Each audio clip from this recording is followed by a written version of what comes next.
Today, I'm going to go through the 21 combat armors worn by Erza throughout the Fairy Tail anime and movies, but not including the manga of 100 Year Quest, and rank these armors from weakest to strongest based on feats from the anime. If you would switch any positions, let me know down in the comments. Starting off the list, we have the Robe of Yuan, the armor that was used against Midnight's magic in the Irrational Seis arc. I contemplated putting Erza's base armor here, seeing as it's the base armor she switches out of when she needs something stronger.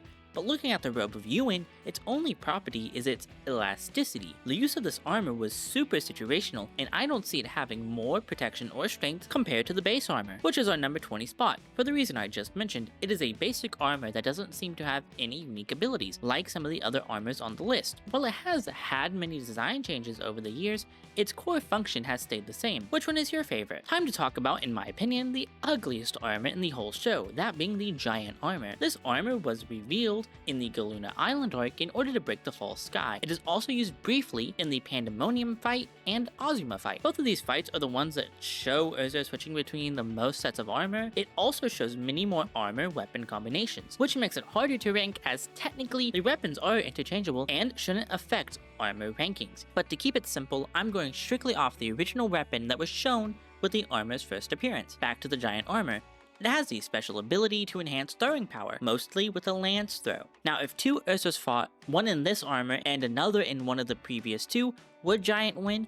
I don't know. While not used often, I think the durability and improved attack power puts it here. It's hard to rank those that are only used in niche scenarios, or those whose usefulness doesn't come from its attack strength. While I don't like putting this armor here, it's just hard to rank, and that's the Adamantite armor. It is a wholly defensive armor that was able to stop a Jupiter cannon. But let's be honest here, by the end of the series, most characters are throwing around Jupiter cannon level attacks, and overall the armors that are used early in the series / more niche uses are going to be placed lower on the list. Speaking of niche, this is where a lot more specialized and elemental armors are going to go. Starting off with Flight Armor. It drops a lot of actual armor for more speed. However, the armor was shut down the second it got introduced. Even if she was using it against someone who could read her moves, the fact that she lost as hard as she did with it shows that its speed increase was not a large amount. As with the Adamantite armor, I think the speed boost that it would give Erza now just isn't enough to change any fights in her favor. Purgatory armor is one of the coolest in design, but also one of the more forgotten ones. She uses this in the Tower of Heaven against Ikaruga, claiming it to be one of her most powerful, but much like all her other armors that fight, this one also did nothing, and it also did nothing against Azuma, making it 0 for 2. It is here because Erza does claim it is strong, and also both of the opponents she used it against are some of her most iconic, but the fact it did nothing both times puts it on fraud watch, even over armors she personally claims are weaker than it. Sea Empress armor. I debated between this and the Flame Empress armor, but decided Sea Empress was worse, as we see many more fire wizards than water wizards, which is important since the armor's main benefit is resistance to the element of the armor's namesake, by about half. But much of the fight we see her use it in, she is winning with her raw strength, which places the Flame Empress armor next. I don't have much to say about this one, as it is basically the same as the water. While it was used briefly in the fight against Kyria, it was only to get a slight resistance to Natsu's fire overhead, with the finishing blow only being dealt to a missed clone. It was switched off from Purgatory vs Ikaruga, meaning realistically one would think it would be worse, but as I said,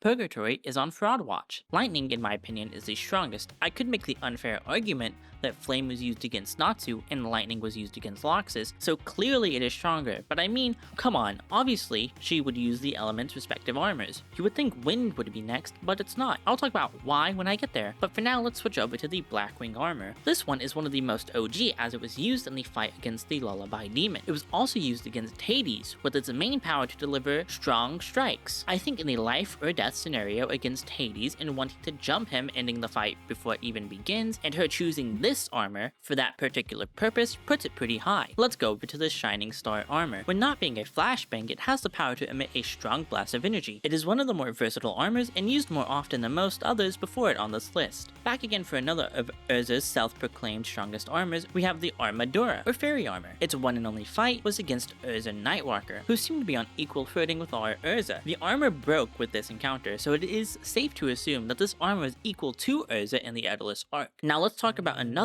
armor that you might not recognize, and that is the Piercing armor. I believe its one and only appearance in the anime was against Kyoka, arguably one of the strongest demon gates. It was able to not only hurt her, but also break through the cube. With that feat alone, I think it deserves to be this high even if it is ugly as sin. It pains me to put it here, and I still may be overvaluing it based on my personal taste, and that is the Heaven's Wheel armor. It is possibly her single most known armor outside of maybe another one that is higher up. It is the first set we see her use throughout the series, and is often used to clear raids of enemies. But to be honest, can you really remember it winning any big fights? All the other armors on this list were used against, and even won against some of the toughest opponents Erza has ever had to face. The next one is not one of those.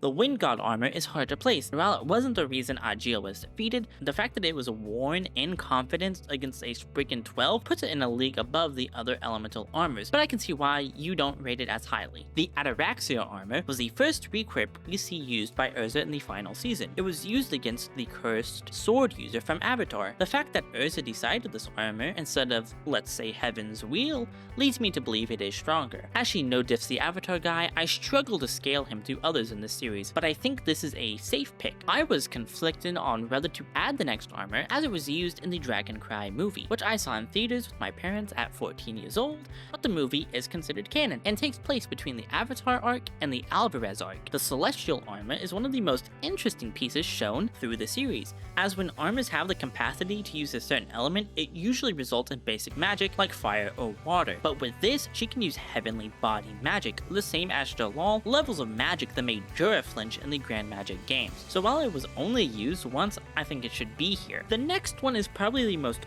odd one on the list, but don't take it up with me. What is only described as the Red-Black Twin Blades armor was used against Irene, and only after being dog-walked on Heaven's Wheel. It's the armor she wears the longest, but isn't the one she wins with. Wink wink. The most recent of the armors in the anime is the 1000 arm. Due to the nature of it being the most recent in the series, I think it is fitting to put it in third place. Another of Erza's strongest armors.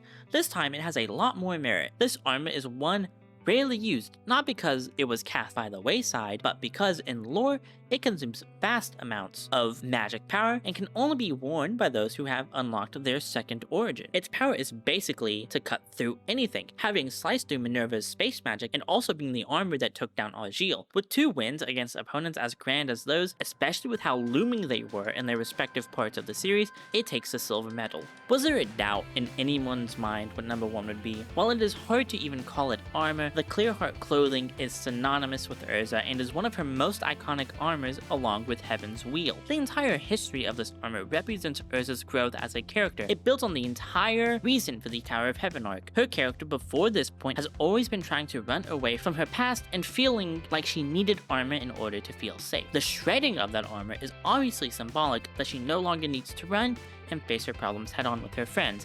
It is the entire armor's namesake. The simple bandage and pants has probably seen the toughest of Erza's battles. It is usually donned when she needs reassurance that she has the protection of her friends and that she is also needed to protect her friends. The fight with Ozma perfectly encapsulates this sentiment, and it was one of the most BS moments in all of Fairy Tail. Erza stopping a meteor with basically all of her bones broken but a single arm. With that, it deserves the number 1 spot.